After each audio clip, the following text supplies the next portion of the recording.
Hi guys, you got me this week because Nick is doing an in-depth video of the Alfa for you lot, so he's going to be covering everything that that we have done in the workshop on the said car, and that is due to be collected tomorrow. So yeah, he's going to do a nice in-depth video of that.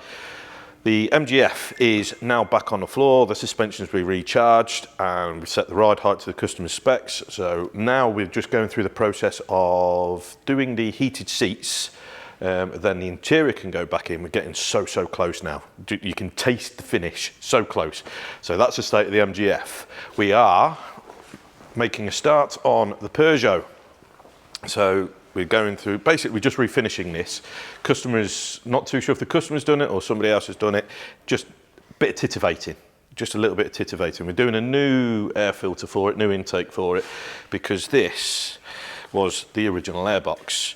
I think just taking this off, we're probably going to gain about 25 brake horsepower. I think if I had to breathe through that, I'd be blowing out my backside. So that's going in the bin, and we are in the process of having a new intake designed by our Luke at the CAD Crash. Matt's been working quite hard on it. We're at the stage doing the cam belt, we've stripped the brakes off, they're away being refurbed, so that we're cracking on lovely with that. We have the veneering back, and I'll show you the veneering in a second. We'll come over to the Cayman first because we're in that direction for Jamie. The arch liners are out. We've had the suspension turret tops have been stripped, cleaned with rust approved, etch primed and painted to prevent future issues. It's had 2 new front shocks because quite a common thing is they rust really badly. So as far as I'm aware, somebody will probably tell me that I'm wrong, but this part of the stem here is actually welded to that. It's not actually machined out of one piece, hence they tend to rust and they do tend to snap off. So it's had a pair of front shocks. Originally they are Bilstein supplied to Porsche, so we've got Bilstein shocks instead of Porsche ones, save a bit of money, same quality. New back plates, but yeah, Owen's on that one, smashing it out of the park as he does. That is the Cayman. I will take you over to the granny corner where everybody's nattering to show you the veneering. Oh, quick, run everybody! Hide! Abort! So the veneering is back. We were initially this colour. Now we've gone for a lighter colour wood. I think that looks absolutely fantastic. The customer loves it. The lady who owns the car, it was actually her dad's car. She had a Jaguar in with Nick beginning of the year, and on the car she always has these St. Christophers, which were her dad's. Now when we took this off and stripped it initially, it was just like super glued on. It was sitting really proud. It didn't look like it belonged, you know. So we spoke to the veneering guys. We said, can you router out just a recess in there, so then we can, when we stick it on, it's nice and fitted, you know, it doesn't stand proud, it looks like it should be there. Brilliant Jake. So yeah, that's a nice little touch, and the customer was in this week and she's over the moon with the car. She loves the colour of the interior, loves the work that we've been doing, absolutely over the moon. This lady's come from Madrid, so it was driven over here from Madrid, and it will be driving back. Not too sure when, because we've got a few more jobs to do on it that she's given us to do, which is quite nice. That is pretty much it. We have the Porsche 996 that is going this week as well, so I think Nick's going to be doing an in-depth video of that to let you know what we've done on that as well. And I don't know if Jamie can get over here. We've had a pipe 3D printed by the boys up at the CAD Crash. So on a 633 we were struggling to get this pipe. Sorry Jake. So we were struggling to get this pipe. Initially this bit had broken off. We glued it back on because we wanted to model it to get a new one. I was going to get it made out of silicone, but by the time we factored in the tooling to make it up to be able to get it done in a silicone hose, it was going to start getting really, really expensive. But the lads and Nat up at the CAD Crash managed to do this pipe here, and it's even though it's 3D printed, it's nice and flexible. It's very similar to rubber, so it's got that nice bit of flex to stop it from snapping. And we put a new silicone 90 degree on there as well, so this is now back to looking factory-ish. So that's the process on that, and we are still waiting for the heater control valve, which should be this week. And then hopefully next week we'll have some more footage for Jamie to see that. So that is it from me. Thank you very much for logging on and viewing us again, and I hope you enjoy your in-depth video with Nick. See you later all. Hello and welcome back once again to the den. You're joining me here at the front of the workshop, and I want to have a bit of a go through the Alfa with you guys. Had a lot of interest in this from both viewers and also people who are popping in for various reasons into the workshop to have a look around.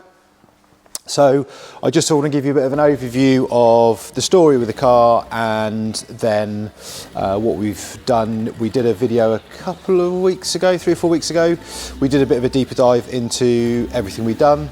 The car is essentially now finished, ready to hand over to the customer.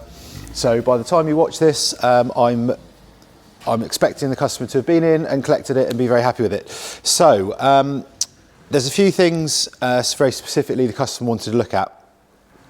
The carburetors, this has downdraft DRLA twin choke carbs as standard, and the customer had rebuilt them about 8 or 10 years ago when he and a friend recommissioned the car, having been in storage for a while he was working abroad, and he was never quite happy with it. So he said, look, just as a matter of course, let's just take them off again, go through them, rebuild them, and kind of start afresh really. So we've been able to do that for him. The carbs have been apart. We've vapor blasted using one of our suppliers. So we vapor blasted, got rebuild kits. All the internals have gone through the tumbler, been cleaned, gone back together, and back on the car, started first turn of the key, all very happy with that. So the carbs are good. The car has been to the rolling road, just have them tweaked and set up just to make sure that after they've been apart, they are fueling absolutely perfectly. And that is also in conjunction with the ITG air filter that we've put in this panel filter, which ITG made up for us. I think they had a patent for this. I can't remember. I'll have to look back. I think they had a patent for this already. So they made up an air filter for us with the Den logo on it, which is very cool. Also the airbox lid we had refinished and Xylan coated to make that look super sexy, and the little inlets, it's got little inlets from the airbox that feed the carbs. We had those vapor blasted and Cerakoted as well, just to finish that off. That was in conjunction with the new factory spec red HT lead, so that looks really, really good. So we're really happy with those aspects. The next thing was the car had a tiny bit of corrosion. There's always jokes about Alfa Romeos being rusty, blah, blah, blah. This has survived really, really well. It's been looked after really well. It's lived in a heated garage, but there's basically almost no rust on it. There was a couple of things. So the bottom of the windscreen, pillars either side, so the A pillars, both sides, under the seal, it was just starting to have a little bit of surface corrosion creep in both sides. And there was a little bit of surface corrosion coming through on the wing, this side, just behind the side repeater. So being a rare car, an old car, we made sure before we did anything that we could get a windscreen seal. Now, in theory, and I'm sure when they're new, these windscreens you can push out and save the seal, but the glass was available, believe it or not, to order, but on a really long lead time, and we didn't want to risk breaking the screen. The customer's obviously got his various club stickers and so on, and it's nice to have that kind of sort of story with the car, so we don't want to compromise the screen. So we found a new seal in Europe, in Italy I think it was, so we ordered the seal arrived, we were happy with that, so we could then cut the old seal out, which then meant we we're 100% sure we're going to save the glass. We don't want to risk anything on the glass at all. So the glass came out, stored that safely, and then the guys over at Retropower could address the little rust patches, which thankfully were only very superficial. So we've been able to treat those and paint the whole windscreen surround panel. So that looks super good. And then before we put the windscreen back in, the guys just put some wax protector on there just to discourage any future corrosion if there is any water pooling in those little corners again. So that's really good. Really pleased with how that went back together. We decided to get our windscreen guys to come and refit the screen just to be on the safe side. Again, we just didn't want to take any risks with the glass itself. So those guys came, put the screen back in. So we're very, very happy with that. Similarly, the little patch on the wing was also only surface. So they were able just to take that back, make that good, and then we painted the wing. So we had the bumper off and the trim off and the side repeater out just to do that. Looks really, really good. The paint match is fantastic. So as ever, a brilliant job by Gaz and the guys at Retropower for that. The next thing, or one of the other thing the customer wanted to do, he's quite a tall gentleman, and he's always struggled a little bit with the driving position. Now, quite a while ago, I'm not sure exactly when in the car's life, a friend of his turned up a steering wheel spacer on a lathe, just an aluminium spacer to bring the steering wheel closer to him, because he has the seat quite a long way back, so he's got sensible reach to the pedals. Now, he liked the steering wheel, but he always felt the gear stick was then quite far away. And a friend of his who has one of these removed the gear stick from the tunnel in the box and actually managed to put a bend in it to bring it back about 2 inches or 50 mil if you're in Europe. And that matched the space of the steering wheel, so then all those controls are within sensible reach for the driver. So we were able to do that. We took the lever out. Nat took it over to Retropower. They put it on one of their surface tables and were able to clamp it down with a rule on it so they could measure the bend on it and get quite a tight radius on that bend. And then once they'd done that, we came back here and we've basically refinished it and painted it. Although you can't really see a huge amount of the stick itself. We just wanted to make sure that even though you can't see it, it was nicely finished and it was done properly. That's gone back in the car. So although the customer hasn't been here yet to sit in and try it, I'm confident that's going to be absolutely bob on for him. The next thing, on a similar sort of driver installation point, the car being a left-hand drive, they only had the driver side or near side door mirror fitted, and at a dealer, I can't remember if he said it was in Scotland or in the Middle East, but anyway, he had a door mirror fitted on this side. Now, this isn't a passenger mirror for a left-hand drive car, it's a driver's mirror for a right-hand drive car. So the position of it is slightly compromised and there's not enough adjustment in the glass to be able to really have a useful mirror. You can't really see anything that's going on.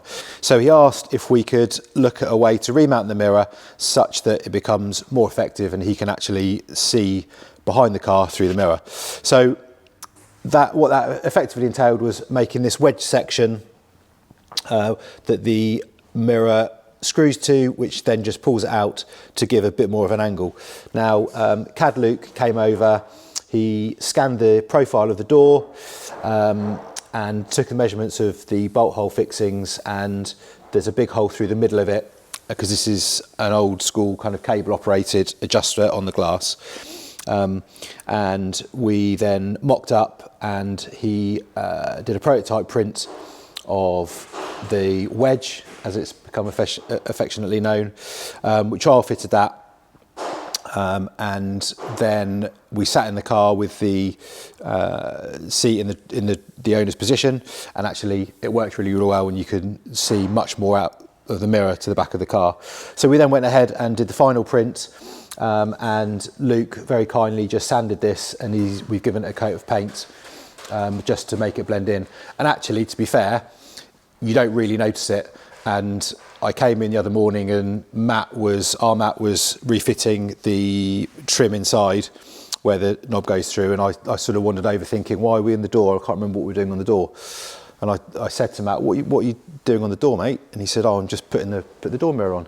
I didn't even notice that we had that on. So really pleased with that. Again, I'm really confident the customer's going to like that, and that's a good solution to that.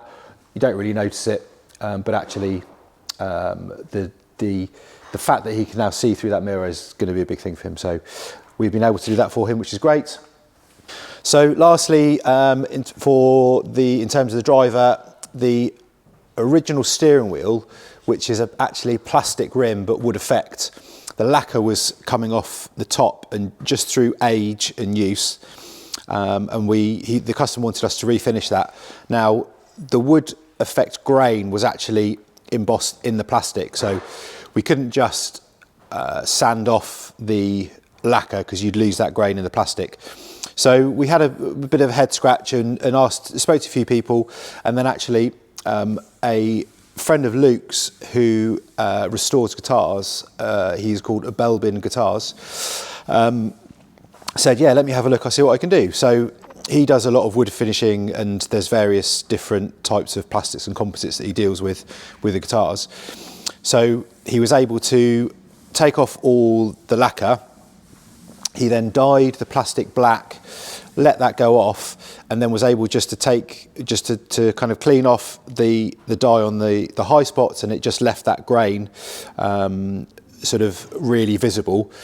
And then used a tinted lacquer to go over the top, and did quite a few coats of the lacquer, so it's really deep and shiny. So as I speak now, the customer hasn't seen it yet, but I'm really excited for him to see it, because I know he's going to be absolutely made up, because it looks fantastic. So big thank you to Belbin Guitars for that. And it's kind of a demonstration of what we try and do for our customers with all the projects that we have and the jobs we have, is trying to find those solutions that your regular garage just won't do, you know. Because it was a bit of one of those things of speaking to people, finding out what we can do, understanding the situation.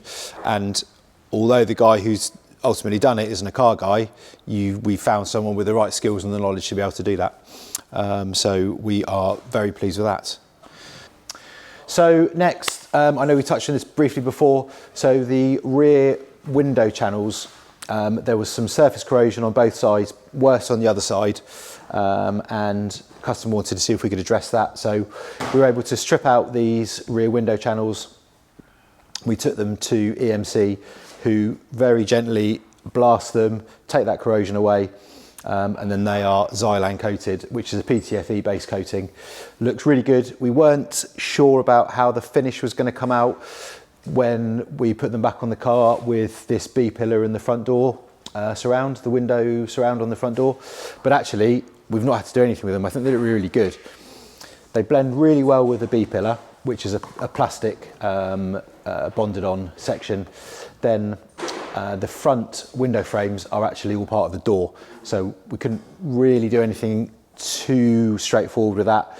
And actually, although they're more of a matte finish, and this is kind of going on, sorry, these are a satin finish, these are going more towards a matte finish. So no, we're really happy with that. The customer's seen the photos, and he's really happy as well. So really pleased to be able to do that for him. Don't know if I've shown you this, but this is, I don't know, it's one of my favourite things about the car, because I'm sad, but the rear window's open and they just drop down. They pivot at the back and they drop down, and then you just get a little bit of fresh air as you're hooning round the middle of Rome in rush hour traffic at probably 3 miles an hour. Yeah, I really like that feature. I don't know why, I just think it's really cool.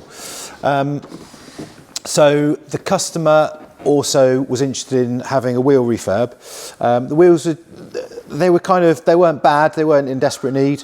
There's a few marks on them just from age, they were original. As the customer said, okay, let's look into it, so long as they can be absolutely identical.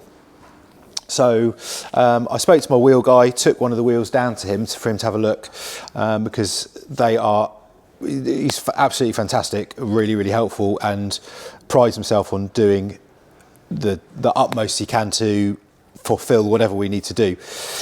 So I took him one of the wheels, and he took it to his paint supplier, They colour matched it for us. Now, these weren't a gloss finish. They were kind of an off gloss, almost to a satin, but not quite. So what he actually did was he mixed a bit of satin and gloss lacquer in various ratios and did some spray outs. He actually did another wheel. He had a random wheel from whatever, and he actually refurbished that wheel off his own back with the colour and the lacquer that he felt was the final sort of combination, so that we could see it. And you put the two together, identical. It could have come out of the factory, absolutely fantastic. So again, it's just the detail of not just accepting, yeah, just get them done in whatever, they're silver, they're grey, they're whatever. It's actually saying, right, let's get a proper colour match, let's get the finish right so that they look original still. So again, we've just got these back. Customer's not seen them in the flesh yet, but I know he's going to be absolutely stoked because they just look fantastic. And we've kept his tyres. They've got a bit of life in them yet, so he wants to keep the tyres on for the time being. So when the wheels came back, they've gone back on the car, and Chris has ceramic coated the wheels. We do it pretty much as a matter of course whenever we get a set of wheels refurbished. Chris will put a ceramic coat on. They're absolutely fresh. There's no contamination. There's no imperfections. Put the ceramic coat on, and it just helps stop the dirt clinging to the wheels, keeps the wheels looking good for longer, and it makes them much, much easier to clean, especially when you've got all the little fiddly holes that it's quite difficult to get a cloth or a sponge or a brush or whatever into. So we've done that. On top of that, Chris has machine polished the whole car. It wasn't in a bad state, but it's definitely come up really, really well. This kind of off-white, slightly creamy colour. And we've done a 3-year ceramic coating on it as well. Done the glass, general interior valet. After discussions with the customer, we've not gone under the car. We've done a few local bits under the car, but we've not done a full sort of steam clean and wax under the car because it's got a lot of original wax on it from the factory or the dealer. I think it was the dealer who did it.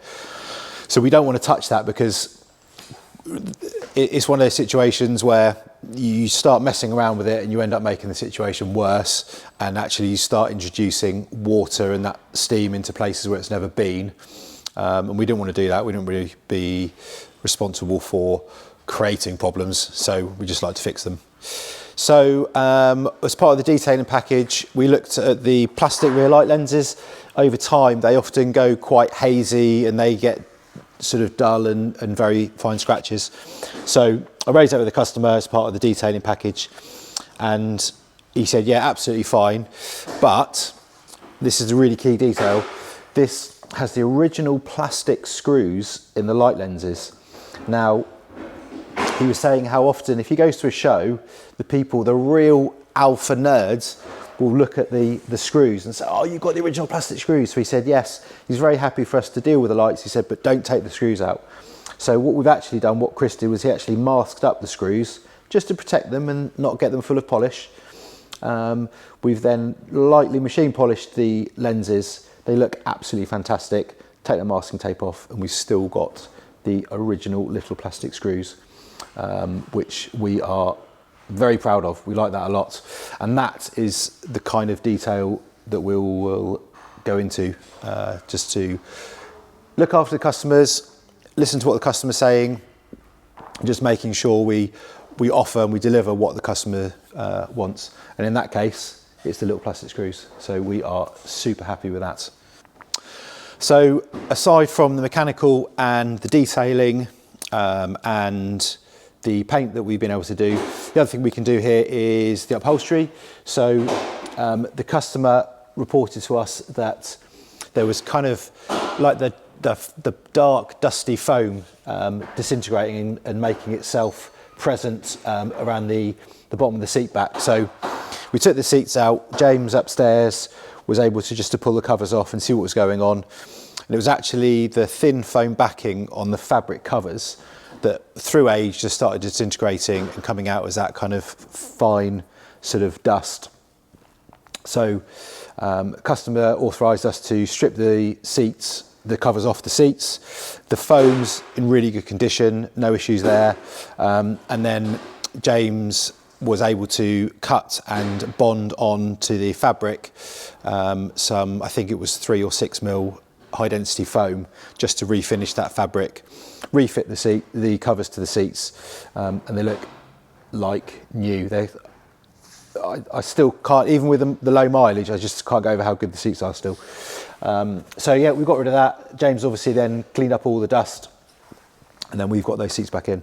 So able to do all those things here at the Den, under one roof.